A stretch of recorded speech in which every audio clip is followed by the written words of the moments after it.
ఓం నమ శివాయ, శ్రీమాత్రే నమః. మిత్రులకి, శ్రేభిలాషులకి, అలాగే నన్ను ఇంతగా ఆదరిస్తున్న యూట్యూబ్ ప్రేక్షకులందరికీ కూడా పేరు పేరు ధన్యవాదాలు. మిత్రులారా, మీ అందరికీ పరాదేవత ఎల్లవెల్లా మీతో ఉండి మీ మనోవాంఛను నెరవేర్చాలని మనస్ఫూర్తిగా కోరుకుంటున్నాను. ఈ షార్ట్ వీడియోలో చాలామంది జ్ఞానం రావాలి, విద్య కావాలి, అలాగే తెలివితేటలు బాగా అభివృద్ధి చెందాలి అనుకునే వారికి ఒక తేలికని పరిహారం చెప్తాను. మీ జాతకంలో బుధుడు బలంగా ఉంటే మీకు సరస్వతి యోగం కలుగుతుంది. ఎవరి జాతకంలో అయితే బుధుడు బాగుడో వారికి సరస్వతి యోగం కలగదు. అలాగే ముఖ్యంగా ఇక్కడ విద్య ఒకటే కాదు, జీవితంలో ప్రతి విషయాన్ని కూడా మనం విజయం సాధించడానికి ప్రయత్నం చేయాలి. ఆ ప్రయత్నానికి, వ్యాపారం చేయడానికి మన వాక్కుని కూడా బుధుడు నిర్ణయిస్తాడు. ఎవరి జాతకంలో అయితే మాట్లాడడం సరిగ్గా రాకపోవడం, భయం కలగటం, మాట్లాడితే గొడవ అయిపోవడం, ఇలా జరుగుతూ ఉన్న ఆడవారు కానీ, మగవారు కానీ, పిల్లలు కానీ ఖచ్చితంగా ఈ తేలికని పరిహారం చేయండి.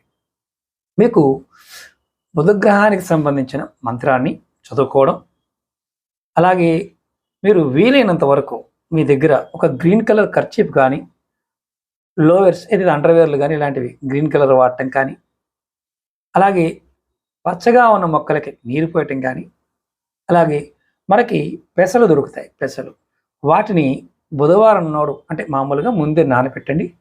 బుధవారం నాడు నానబెట్టి ఆవులకి పెట్టడం కానీ ఇలా మీరు చేస్తే, అలాగే విష్ణు సహస్రనామాన్ని మీరు పఠనం చేసిన, లేకపోతే నారాయణ మంత్రాన్ని ప్రతిరోజు మీరు అనుకుంటూ ఉన్నా మీకు బుధుడు బలపడతాడు. అలాగే ముఖ్యంగా కాస్త ఖర్చు పెట్టుకోగలిగేవారు బుధుడికి సంబంధించిన హోమం చేయించుకోవడం, అలాగే శాంతి పూజలు చేయించుకోవడం కూడా చాలా వరకు అవసరం.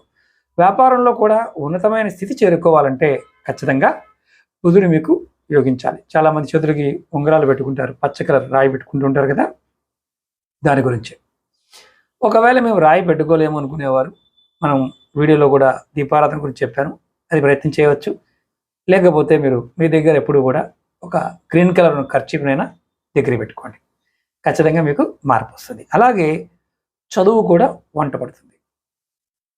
చాలామంది సాహిత్య రంగంలో ఉన్న వారికి చెక్ చేసుకోండి, వారు కింద కూర్చునే కుర్చీలో కూడా గ్రీన్ కలర్ టవల్ని వేసుకొని కూర్చుంటారు. కారణం ఇదే అన్నమాట. ప్రయత్నపూర్వకంగా చేయండి, ఫలితం కలుగుతుంది. అలాగే మీకు ఈ వీడియో నచ్చినట్లయితే లైక్ చేయండి, ఛానల్ని సబ్స్క్రైబ్ చేసుకోండి, పక్కనే ఉన్న గంట సింబల్ని యాక్టివేట్ చేసుకొని ఈ వీడియోని 10 మంది మిత్రులకు షేర్ చేయండి. ఓం నమః శివాయ, శ్రీమాత్రే నమః.